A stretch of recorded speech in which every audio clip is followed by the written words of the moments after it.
guys, and welcome back to this channel. In this video, I'll be showing you guys how you can create Princess Erika's wedding dress on Seamstress from Princess and the Pauper. Just going to remove everything except for the ones I did accessory adjustments on.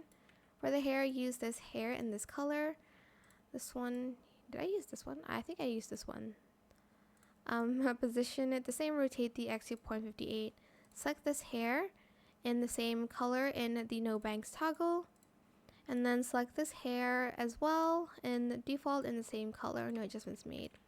For the flower crown, I used this one in no spikes in this color BBCAEB and then 141B3B and then BBCAEB.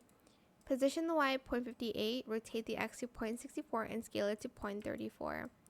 For the dress, I'm going to use this top here in this color first and then in white as well. And then on the third toggle, I'm going to use this color, 141C3C, and then the rest in white.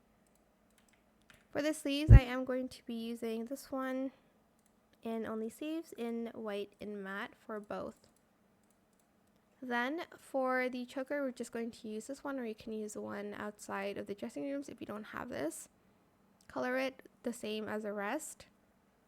And then go to this area, get this skirt and color it white. And then color it that dark blue, and then select this skirt, or is it this one, in only skirt no layer in white, and then in that same dark blue color.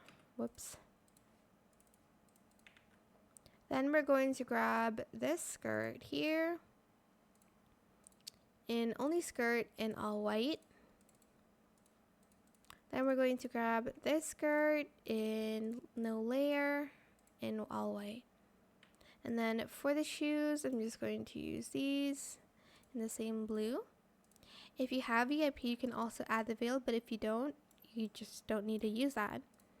Just add that on for the final piece.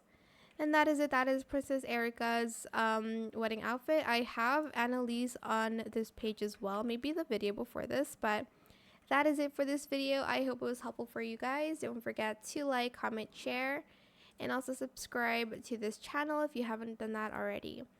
If you have any more questions, if you have any questions, just leave it in the comment section down below.